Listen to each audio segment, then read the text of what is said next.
I earned my degree online at Arizona State University. I chose to get my degree at ASU because I knew that I'd get a quality education, they were recognized for excellence, and that I would be prepared for the workforce upon graduating. To be associated with ASU, both as a student and alum, it makes me extremely proud, and having experienced the program, I know now that I'm set up for success. Learn more at asuonline.asu.edu. Don't ask me to talk.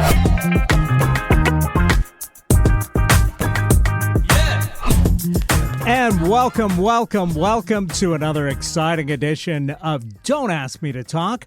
I'm one of your podcast pals. I'm Eric Ryder. Hey, I'm the other one. I am Stacy Heller. So excited that you're here listening. We so appreciate it, whether you're listening on the radio or you are listening as a podcast. We just so appreciate that you're taking the time when you have so much to choose from to listen to us. That's right. I mean, who doesn't want to listen to us, Eric? Our friends, our family, our exactly. This is why we do this. Business partners. Right. People that know us are like, don't talk. Right. But I think we're pretty fun. And this is a fun podcast. Lots of funny conversation every week. So if you're a fan, please tell your friends. Spread the word. We need the help. Yeah, we totally need the help. And we would love to hear from you, whether it's ideas for our Dear Krabby segment, whether you want to share some of the cultural blind spots, which is a segment that we do in the show that you have or that you've taken care of, or maybe you need advice from Dear Krabby. We'd love to help you with that. But anyway, enough of that stuff. How's your week been? Well, thank you for asking. So in the ongoing saga of the ankle, we had some friends that were visiting last weekend, and then we have some friends that are up this week. And it was pointed out to me that... Wait, I thought the saga ended last week. I thought you were back to normal. Well... Remember the heat, the meat? Right. The heat and the meat. Dice the rice? Definitely, yeah. So, who doesn't love a little heat, meat, and rice? What side of rice? Yeah. Exactly. But apparently, I have gotten so accustomed to walking with my foot like out at an angle and sort of dragging it along that it doesn't occur to me that that's weird. And so it was pointed out to me that if I try to walk with my foot straight in front of me, it's a really weird feeling. I feel like my whole hip has to turn in. And so my overcompensating for my ankle is resulting in other areas being impacted. Mm-hmm. So I went into the OMAC urgent care where I saw a doctor, not PA Rick Massey. And this doctor thinks that it is likely some kind of a ligament issue. And I'm doing all of the right things. It's just taking a while. But he did put me on a round of steroids. I'll tell you what. The steroids, first of all, insomnia. How much roid rage are you dealing funny with? You should. So funny. Okay, so let's talk about this. So this is a real thing. This is something I joke about all the time when I have allergies. I don't really have allergies, but occasionally I'll have a little bit of hay fever. I treat it with Flonase, which is a steroid that you put up your nose, to treat allergies. And so I joke about having the roid rage, right. In my nose when I use Flonase. But so now you can relate to this. Well, so first of all, the steroids, the taste of them, I'm on this 5-day pack of them. And so, on the first day, you're taking 6 of them or something, mm-hmm. 2 in the morning, 2 at night, and 3 after meals and stuff. The taste of it reminds me of the stuff that you take when you have COVID, like that really awful bitter taste. I can't remember what the medicine was when COVID was happening that people went on, like Paxil or something. Oh, okay. I didn't have that. Yeah. Yeah. It is I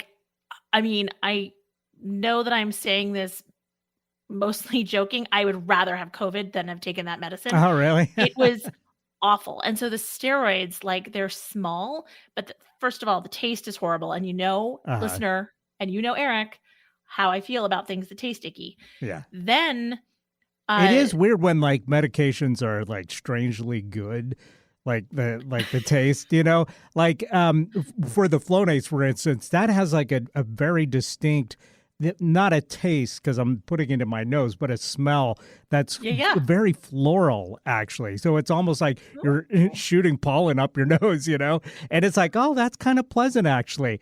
And I still remember when I was a kid getting the polio vaccination. This was one of the ones where I was able to get drops rather than the jab.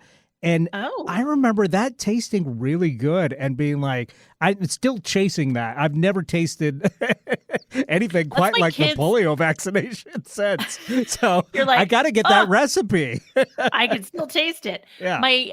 My kids feel that way about I never once had amoxicillin. polio, by the way.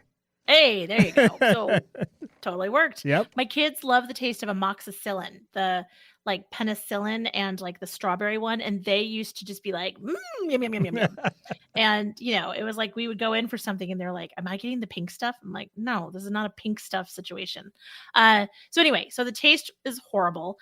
Then he said that one of the side effects would potentially be insomnia. Yeah, you think? I wasted a night of not really drinking a lot. I should have just drank a ton because I was going to be up in the middle of the night anyway, awake.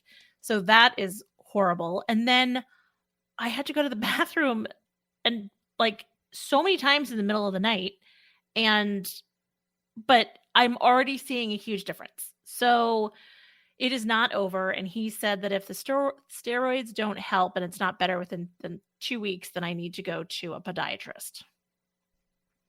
Well, but I got some sensible shoes. I'm supposed to wear my sneakers as much as I can. But when I'm heading down to the beach or I'm at the pool or something, I got some OOFAs, not sponsored.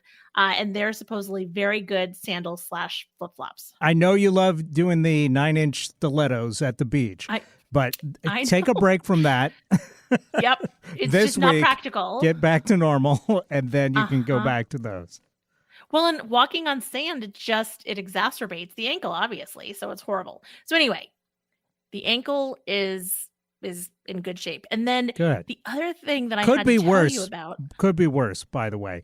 I, this last week, saw the legendary Iggy Pop performing at Marymoore Park for the first time. I've always admired him and liked his music, but just never got around to seeing him live. Finally got to see him live. First of all, his band slaps. He's great. His performance, amazing. He's in his late 70s now, so I'm like, I better get on this, before it's too late. But this guy, first of all, he's tiny. I had no idea that he's tiny because a wisp of a man. He's like a rock and roll dwarf, and more power to him. But one leg is shorter than the other, so he kind of hobbles around stage the whole time while he's performing. Really? Yeah, and it just made me like him even more because it's like, man, if he can overcome being a short guy and, still be considered one of the coolest guys ever, and having one leg shorter than the other and having to hobble through life, but still being a rock and roll superstar, yeah. I doff my cap to Mr. Pop. Wow, look at that. So at least you got the right size legs. So this could be worse. Yes, this is true. And interesting that he has chosen not to wear like a lift on one side versus the other. You know what I mean? I think he's tried that for sure. But still doesn't own a shirt. I was going to ask that actually, because anytime I have seen a picture of Iggy Pop like performing or, photo sessions or whatever it is, he's always sweaty and shirtless. Yeah, 78 years old, still sweaty and shirtless, rocking out. He's got a lust for life, and you can feel it when he performs. But he still sounds great. Yeah, I personally wouldn't mind. I know it's his brand, but I wouldn't mind if he put a shirt on. But that's just me. Well, all right, that's fair. It didn't detract from the performance. I'll say that. I just like, he's He's got a leather jacket on. In this heat? Exactly. That's wild. I was gonna. It's a wild That's choice. why he's sweaty. Yes. Okay. Well, I was thinking of you. I think last week I was talking about how sports weekend is coming up, and that would be this coming weekend. And one of the events that's happening made me think of you and Gertie because there is a dog show on Saturday night. And it is like after a long day of these sporting events and competitions and games and all this fun merriment, there's the awards portion of the evening. And then the penultimate pinnacle, the capstone of the evening is the Best in Show dog event. Oh. And then there's the dance and all that kind of stuff. But I was like, oh my gosh, I've never been here for this. And I guess the dogs do their tricks and they model their little outfits and they do whatever it is that these little doggies do. And I think that sounds adorable. And then the next day, there's actually an adoption an event. So you and Gertie could come next year. Yeah. Gertie could like do what Gertie does. Like I've seen that Gertie has a little raincoat. So, right? Like a little windbreaker. And then you could get like a little doggy sibling for Gertie. Entirely possible. Yeah. But I think these dogs are probably well behaved. That's probably like a requirement I don't know. here. I'm gonna beg to differ. They're dogs. Like I've seen some well-behaved dogs, and Gertie does not fall into that category. She is possibly the cutest dog to ever have existed, but she is able to coast through life on her looks, and we put up with a lot of bad behavior from her. Well, I will tell you, she's a sweetheart. Well, I mean, the pictures that I see of her, and she's a character. She is her own woman. Absolutely. We last weekend, the friends that we had visiting us, they brought their dog, who is I'm going to say this wrong. Shiba Inu. It's a Japanese breed of dog, and he almost looks like he's got fox coloring and shape. Anyway. First dog that we've had to the house because we have a cat and our cat is there. And Cole stayed pretty clear of Trevor for most of the time. But on the last kind of day and a half, they started to cross paths and it went so well. It was very cute. But the best part of Trevor being here is Trevor's clearly a city dog. Lives with his dad's in Seattle, is very pampered, like the dog walking, the whole thing. Well, Trevor was like, where am I? What is going on? And went down to the beach one day and Pete and I were in the lake and I'm watching this from the lake and Trevor sees this dog, Jenny, who's this beautiful, I don't even know what kind of dog. She's not a brown lab. I don't know what, or a chocolate lab, but she's just beautiful. Trevor saw Jenny and got like a little doggy boner. Like I've never seen a dog react to another dog like that. Like he was like, waka waka, who is she? It was really funny. And he just came alive with the thought of romping around in the sand with Jenny. Yep. It was very cute. I was like, wow, I didn't know that dogs could get like instant crushes like that. Like he had a whole demeanor change. What about you? How's your week? Very good. Yeah. The last week I saw not just Iggy Pop, but a few days before that, I got to see the legendary Devo, who I've never seen live before. And they played at the Woodland Park Zoo, and they sounded fantastic. I've been a fan since I was like 4 years old, so to finally get to see them, they've been broken up for a good chunk of my life, specifically the gig-going age of my life. So to have them come back and sound better than ever and finally get to see them live felt pretty good.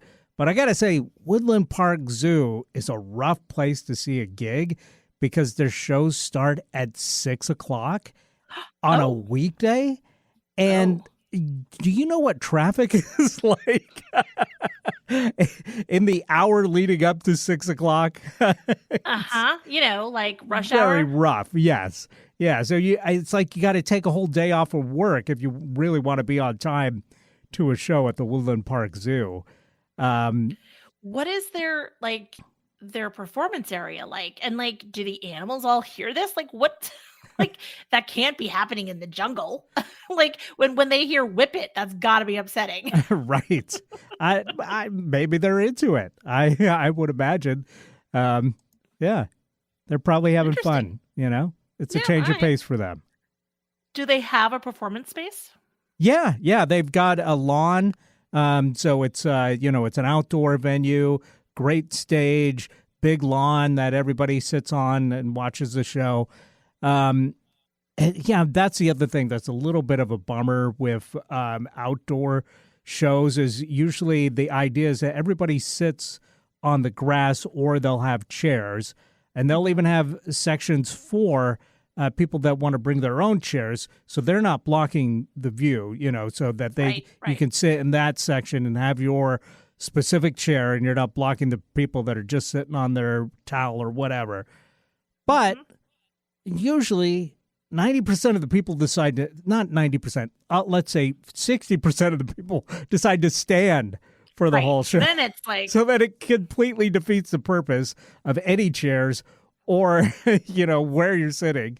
You can't see over people if you're, if they're standing in front of you. I kind of wish they would go, and I get it, because, you want to stand and rock out a little bit. Yeah, but totally. it's just like, I wish they would just make a choice. This is either standing or this is sitting, and not a combination of the two. Because it's real frustrating when you can't see a thing.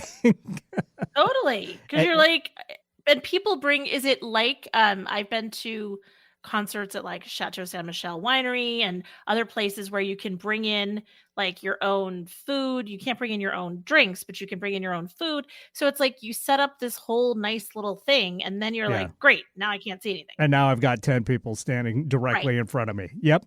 It's exactly that. Okay. Yeah. Well, that's fun though. Yeah, it was a good time, and they sounded fantastic, and I missed part of the show, which was a bummer, but what I caught was great. Totally worth it. That's so fun. Yeah. And okay, so what else? Any other? Go ahead. Well, I was just going to say, I always love when you hear, like, just out in the wild, like, funny conversation, like, tell me. overheard, like when we were leaving, I heard some guy say to the group of people that he's with, I never go to the zoo, well, except for the concerts. And then like one lady like clapped back like in like half a second, like she must have had this loaded ready to go for a while. But he's like I never go to the zoo. And she goes, since you were banned. And the guy's like, I wasn't banned. Oh my gosh. I love when people are good at quips. That's amazing. Yeah, I was like, oh, this is great.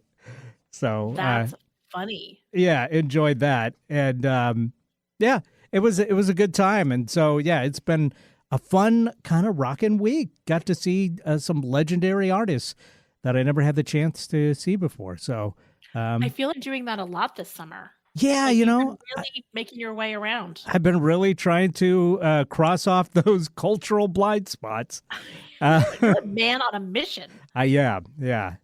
So you know what? We're already out of time for this segment. We got to come back, speaking of cultural blind spots, and talk about The Godfather Part 2. And you know what? I ended up seeing a whole bunch of other movies, so maybe I can mention a few of those. So perfect. I saw a couple myself. Awesome. Then let's take a break, and when we come back, we'll talk about those. Everybody stay with us right here on Don't Ask Me to Talk.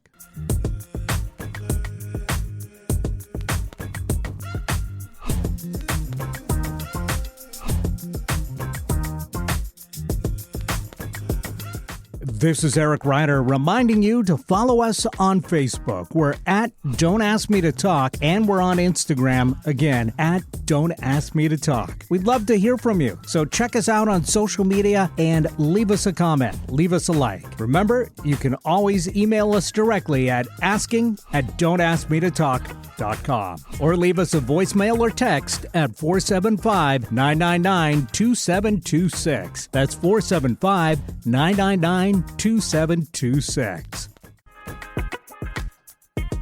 And we're back right here on Don't Ask Me to Talk. I'm one of your podcast pals. I'm Eric Ryder.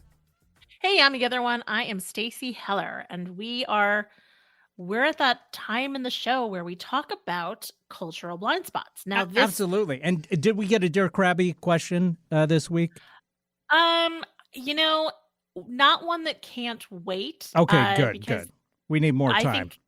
I think we need more time because you said that you knocked off a couple things before the break, and I actually saw a couple movies. They're really not cultural blind spots, but they are part of the culture.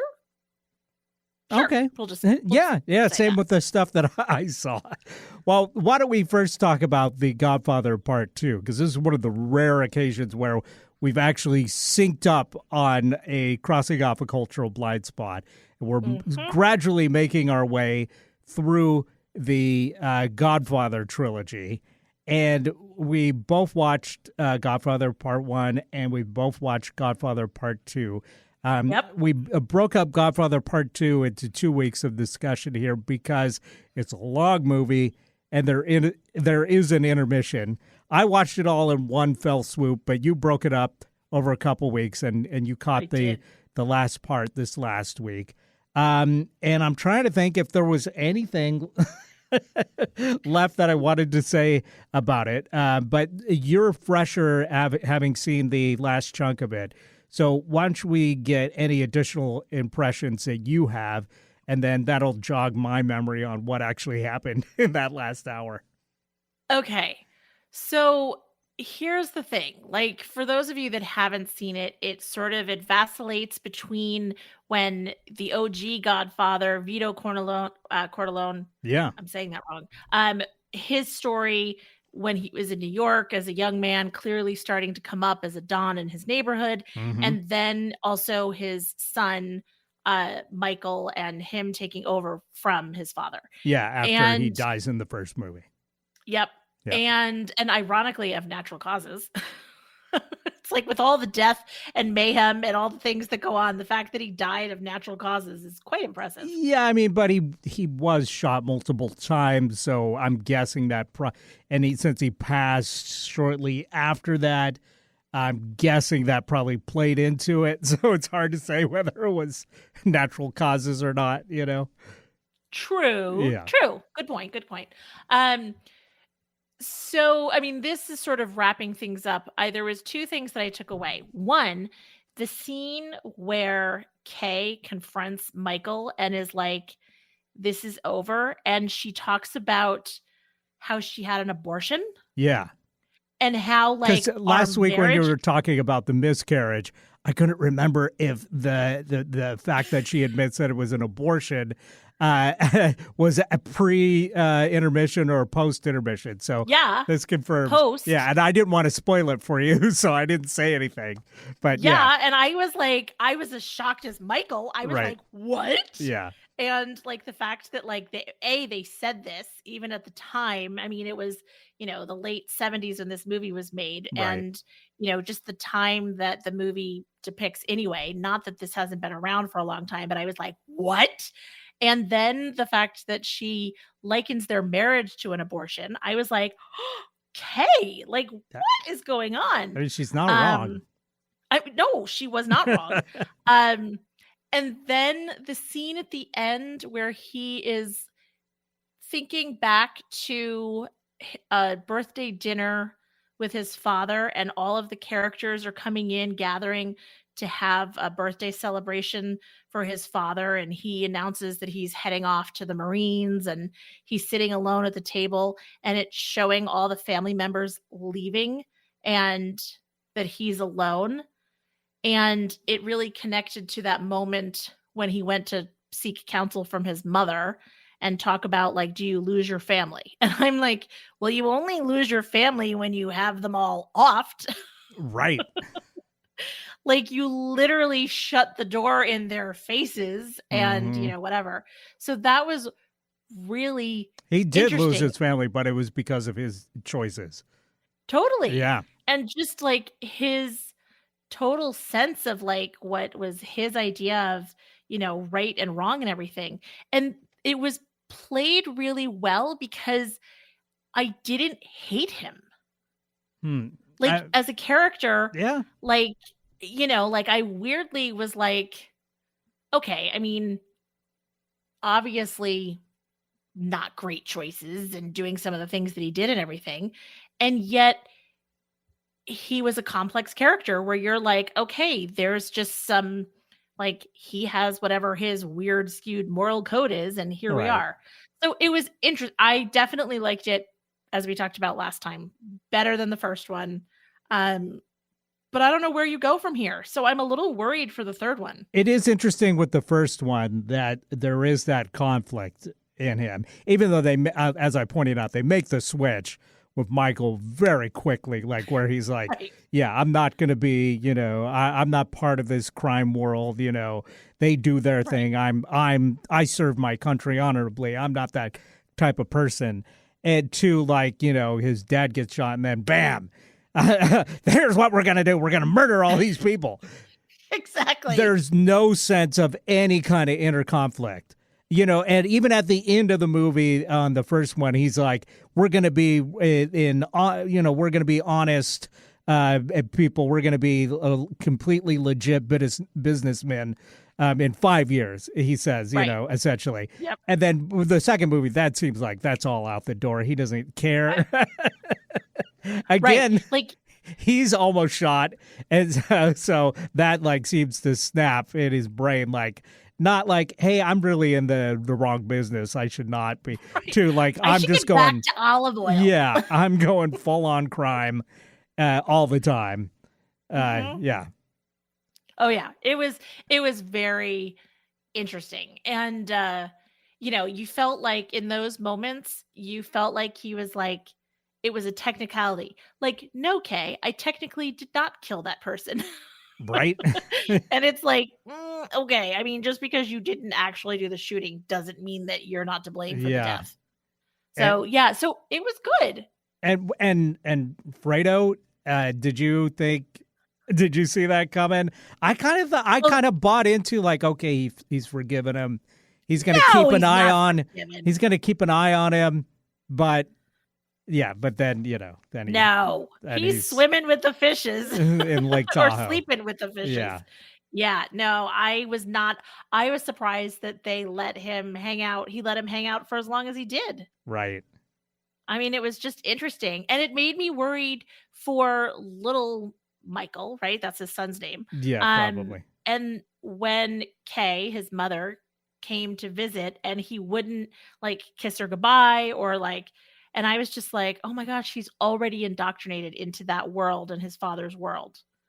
Yep. So yeah, so I'm just very curious about where the third one goes because I'm sort of like, okay, like, great, more mob stuff, but like everybody's dead and like what more is there to tell? Yeah, I guess we'll find out. And I guess I'm voting for when we watch part 3 that we go with the one that's free on Hoopla or Canopy, which is the new recut from famous winemaker Francis Ford Coppola. Has revisited the movie and slightly shuffled. So I watched a video on this, and apparently there's not like a lot of new content in it. He just basically shuffles the timeline around, so it's all the same scenes that are in the Godfather Part 3, which everybody says is severely flawed, but will still be, a fun watch, I think, as a cap on this. So I that's what I'm voting for. We go for the, I think I can't remember what it's called, the Godfather Coda or something like that. All right. Yeah. Okay. So that's what we'll plan to do. That'll be the next thing that we talk about. But yeah, I was so proud of myself. I watched the whole thing and I actually had an opinion and I had some moments that were just like, wow, that was crazy. So yeah. What how about the fact that all of De Niro's lines, except for like one or two words, are in Italian the whole time? That's pretty interesting that he learned all that Italian, or maybe just phonetically. Or because I don't think he speaks fluent Italian. I don't know. I 'Cause mean, he's, but born and it was raised here. convincing. Yeah, it was. Yeah. But what cracked me up was Bruno Kirby. Just the way he talked with the Italian. It was kind of like there's somebody in Italian. Eating his pasta, and Yes, he's yes. like, "How are you gonna get away with doing that?" It was like Michael Jackson Italian style. Right. Yeah. Very fun stuff. So Yeah, it's crazy. yeah, I'd say this is probably a thumbs up. Enjoyable. Again, their lifestyle doesn't make any sense to me because again, it's just like all this, your whole family wiped out for a little comfort, a little bit of wealth. Who cares? Right. Right. Yeah, Bad totally. idea. It's crazy. Bad idea, James. But it does show you that someone can always get you if they want to kill you. Oh yeah. Yes. Oh my gosh. He got to everybody. He got to, I mean, Everybody it was that like crossed a him. clean sweep. Yep. Uh-huh. Yeah. I mean, that was just, wow. It was literally like a wave that just came over everything at the end. And it was like, whoosh. So, Yeah. Anyway. All right. You said you saw some other movies as well. What'd you see? I did. Well, the last few weeks, I popped out to my local theater and saw two of the big blockbusters that are showing right now, and two of the most hotly anticipated movies of the year. And I saw Superman a couple weeks ago. I didn't get a chance to talk about that. This is the new James Gunn helmed DC universe. It's the new Superman with a guy named David Cornsweet. That is the new Superman. And I gotta say, I like him a lot. Despite the name, I think he's really well cast as Superman. And I take it you haven't seen it yet. I have not seen it yet. Not because I'm not interested. I'm just not near really a theater. Right. If you do get a chance to see it on the big screen, it's worth it. It's a lot of fun. Yeah, it kind of definitely harkens back to the Silver Age of comics. So it's a lot more fun, a little less dour, definitely in comparison to what DC has done up to this point, with the exception of, say, like a Shazam or whatever. They've been like, oh, this is so dark and serious. This is the new gods, this is a religion kind of thing. And it's just been like kind of like a bit much, I think. And I think your average person has been like, yeah, I don't know. I can't really relate to this. But this new version of things is a lot more fun and a lot more the same kind of energy as the old Christopher Reeve Superman movies. Which those movies had, like, there's a little bit of a wink and a nod, and it's like, and more colorful. Like, I think of comic strips, right? And it's like, it's colorful. It's like, colorful, like blam, and colorful, like colorful and the whole fun. thing. And there's not like a gray filter put over the whole thing. Right, where everything's like dark and depressing. So one thing that's interesting about this version though of Superman is they Superman's always had a problem in the sense that he's too powerful. So it's like all the stakes just suddenly go out the window when you're dealing with Superman because he's like, he can reverse at least in the first Superman movie with Christopher Reeves, he reverses time by spinning the globe backwards. Right. Which is ridiculous. But once you got a guy that's that kind of powerful, it's like, it's God, man. He can do anything, who cares? Now, to their credit, Christopher Reeves' performance and some of the writing on those movies from the 70s was so good that they found a way to make you care regardless of that. But with this new, he spent the new Superman, he spends half his time getting his butt kicked in this movie. And you actually kind of feel more empathetic towards him and more invested in when he does finally become successful and, defeats Lex Luthor and all the criminals and stuff, The usual cast of characters. Yeah, exactly. Yeah. So I think it's fun. It's not a perfect movie. There's some of it there's too many characters for one thing. It's a little bit messy in parts. And you start to wonder for a little while, well, is he ever going to kind of use his Superman powers and be kind of Superman-y here? Versus his investigative powers? Yeah, as opposed to just getting his butt kicked. But it's fun. It's a fun, I'd say, a very joyful movie. And my other problem with it is it takes a lot of inspiration from today's world, which is good, right what but our world right now is so dumb that to see any kind of reflection of that, even skewed, even fictionalized, just kind of makes me sigh like, why does everything have to be so dumb? Yep. Honestly, fair. And everything is so dumb. And if only it were that easy.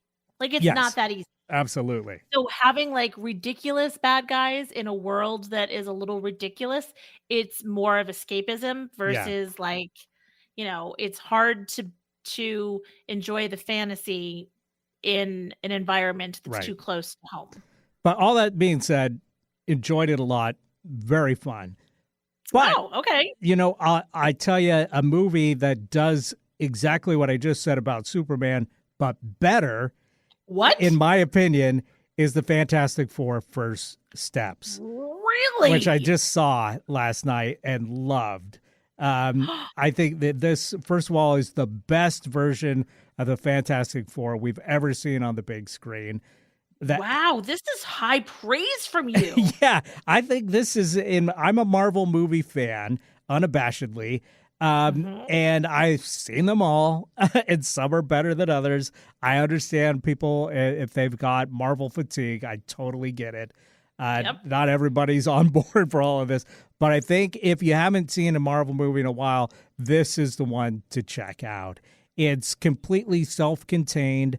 So it's more like, the first Iron Man or the Sam Raimi Spider-Man movies. It's not burdened by having all this interlocking story from the extended universe. It's a self-contained movie.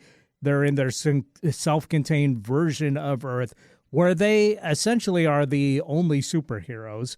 And, it's set in kind of a retro futuristic timeline where it's kind of very 60s, but because they've got Reed Richards, the smartest man in the world, you've got technology that you wouldn't have had in the 60s. But that aesthetic is there and looks amazing. I love that aesthetic. Yeah, it's a joyful movie, and the music, the score is fantastic. Wow, the acting is fantastic. The fact that it's not overstuffed with characters, so you actually get to know the ones that are starring in the movie, makes a huge difference, I think.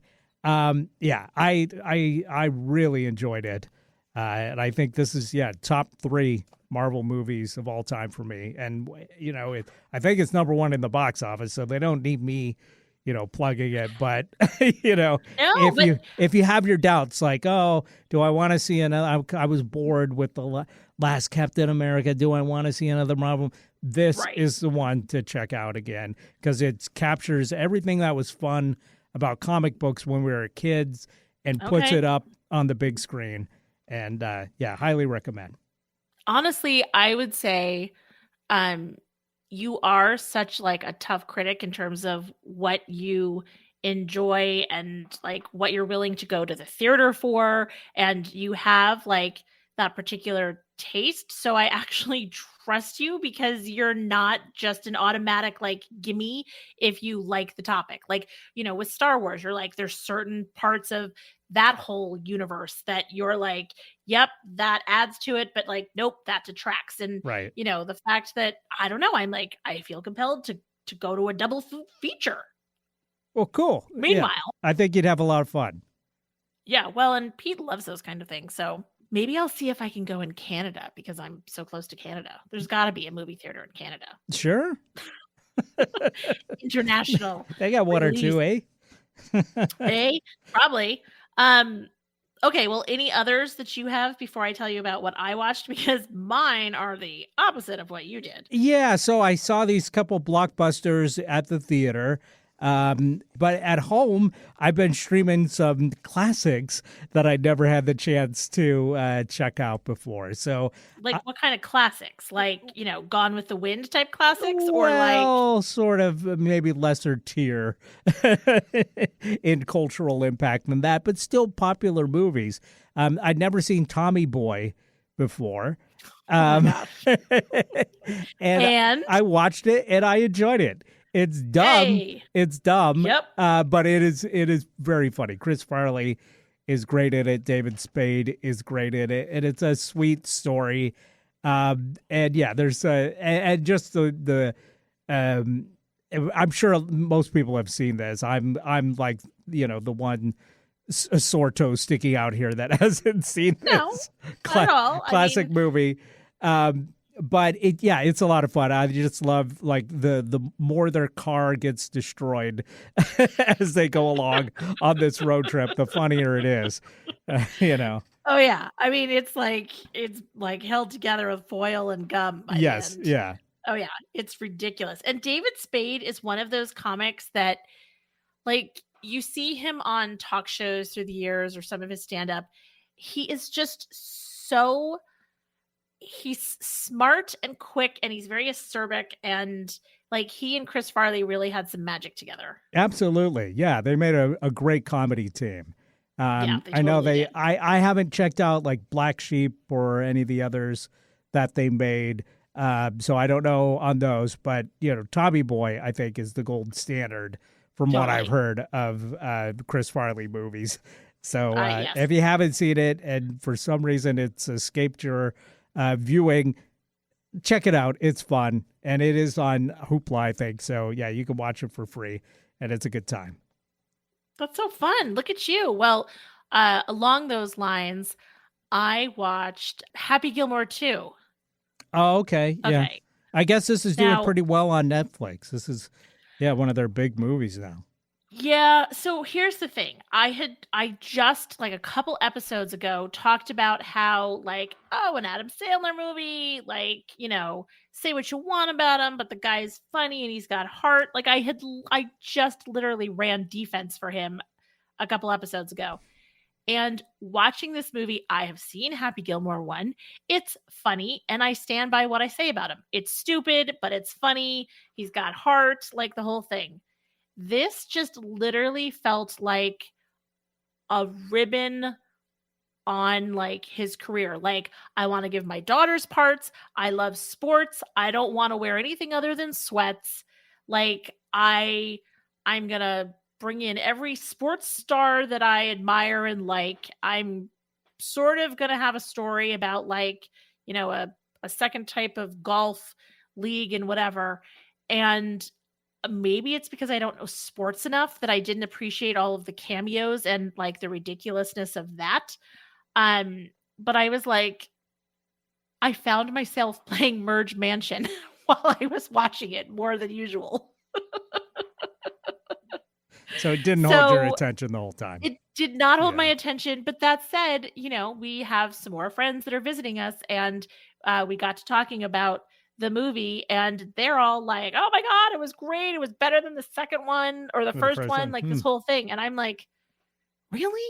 So that one might be like I just didn't quite appreciate all that was there. So I'm willing to put that out there. That all it might be me. Well, but yeah, I think that's I'm glad one of us watched it because it is one of those things that is big right now, and I don't think I'm gonna check it out. So interesting to get your take. Time. Yeah, well, I've never seen the first one, and I liked Adam Sandler when he was on SNL, but like his movie performances have never really appealed to me. I hear good things about Uncut Gems, but that's not one of his. That's not his usual fare. His usual fare, yeah. So yeah, I may check out Uncut Gems at some point. But anyway, his his vibe when it comes to his movies doesn't really appeal to my sense of humor, but I get that it does to a lot of people. So, more No, power wait. to Have him. you seen Wedding Singer? No. Okay, that one. That's watch. probably the Tommy Boy of Sandler movies. I mean, I feel where it's like, and the also best of the you'd like, bunch. Yeah. yeah, and I feel like you'd like the fact that Billy Idol's in it, and like it's just sort of it's a throwback to the '80s and everything, Right. and like all of that ridiculous. So I would say if you're gonna watch one, watch that, and then let's talk about that. Well, I saw a few more, and a really big one that you're going to be like shocked that I've never seen What? before. But we're out of time for this segment. What? We got to get to our top topic, so we'll save this for next week when I tell you the huge movie that lingered over my whole childhood that I never saw and now finally saw. Wow. I'll give you a hint. Louie. Okay. We'll talk about it next week. So stay tuned. And we'll come back right here on Don't Ask Me to Talk and talk about our top topic of the week, which the Wheel of Topics selected last week, which was, do majors matter? We'll find out after the break. Stay tuned. We'll be right back. Don't Ask Me to Talk.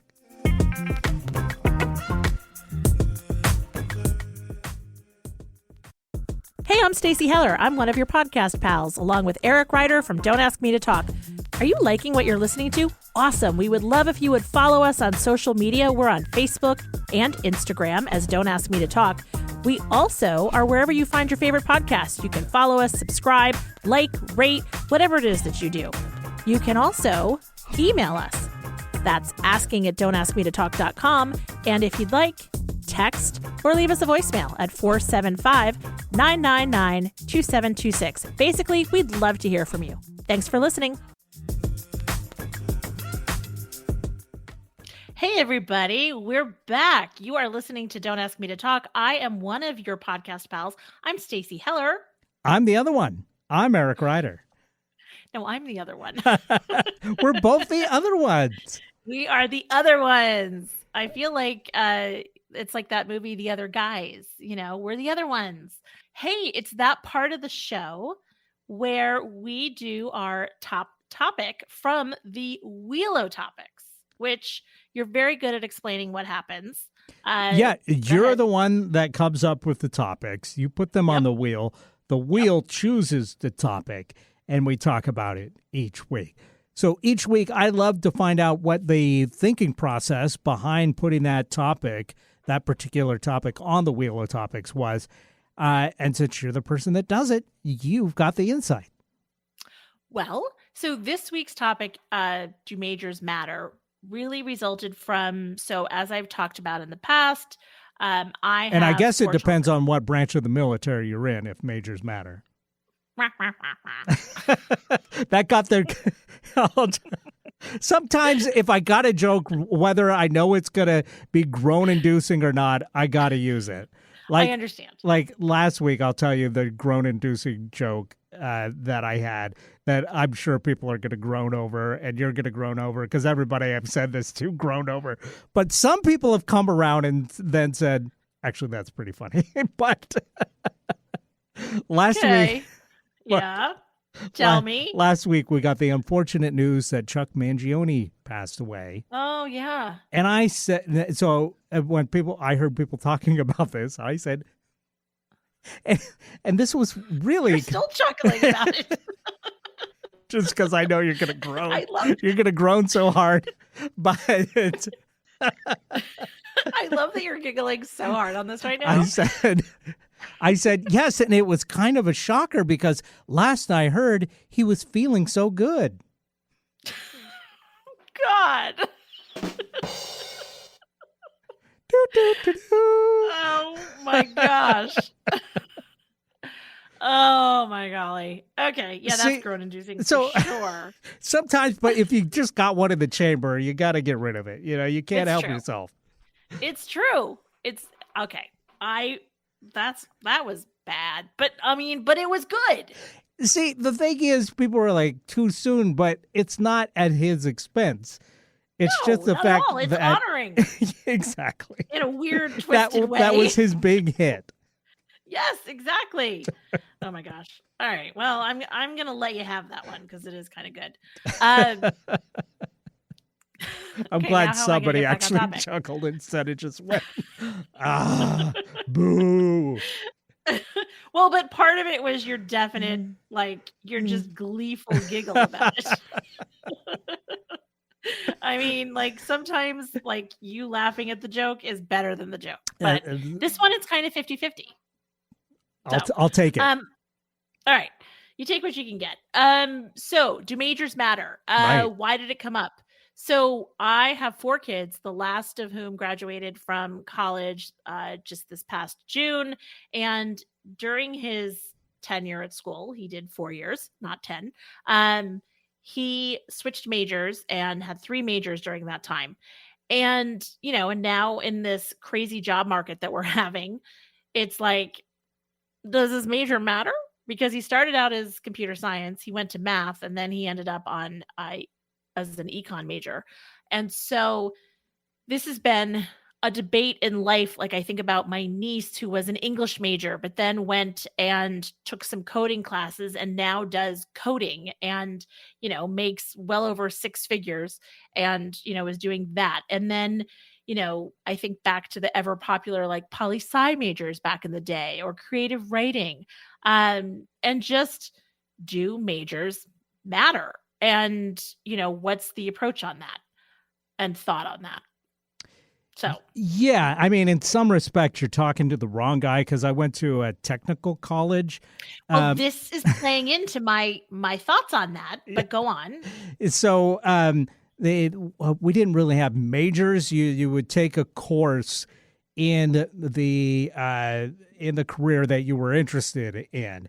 In my case, I took a course in radio broadcasting, and I never did anything with that.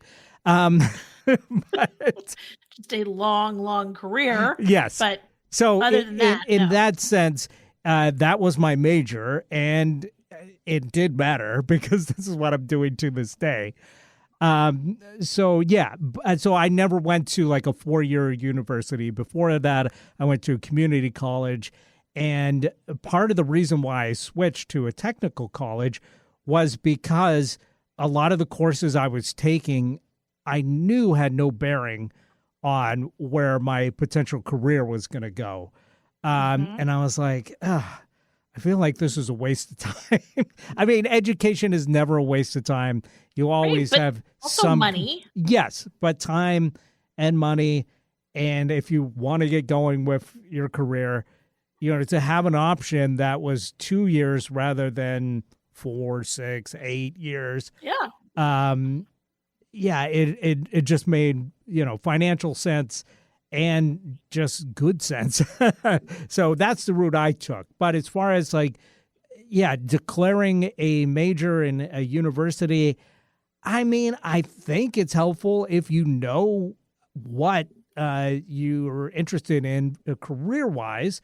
And that can be very valuable to have that education when you're actually going for that career. But it's not something that should hold you back if you change your mind later. If you found out you really want to do this instead, it shouldn't hold you back that because you were an English major, you can't study electronics now or whatever. Right.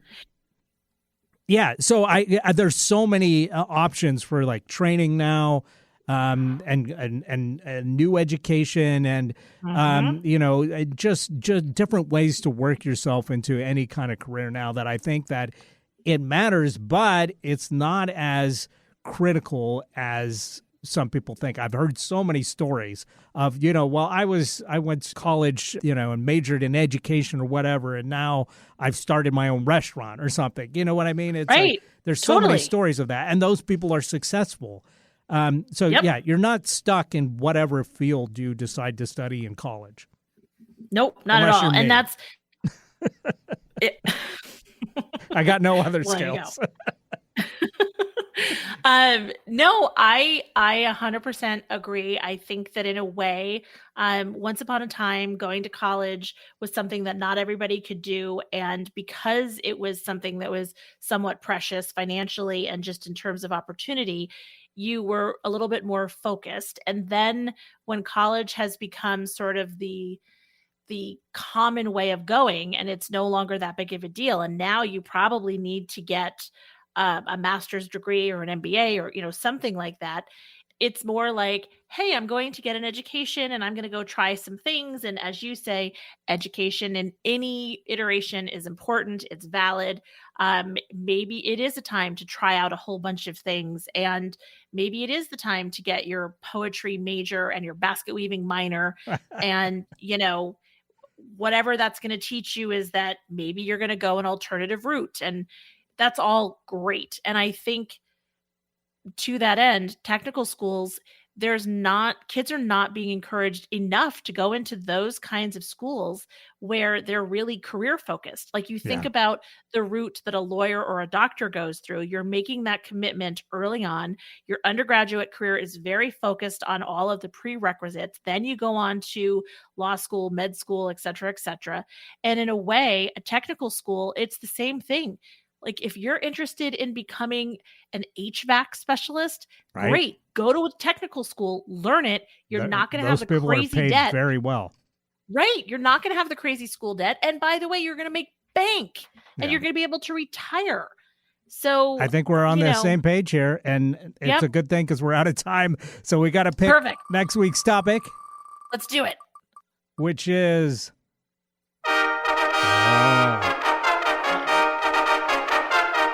Is it bad? first broken heart. Oh. This will be a wistful episode. Yeah. Or the first Marvel movie that you didn't like. All right. So get ready to spill some tears and spill some stories. Spill some tea. All right. Let's do it. Have a great week, everybody. Thanks for listening. Thanks for listening. Have a wonderful week.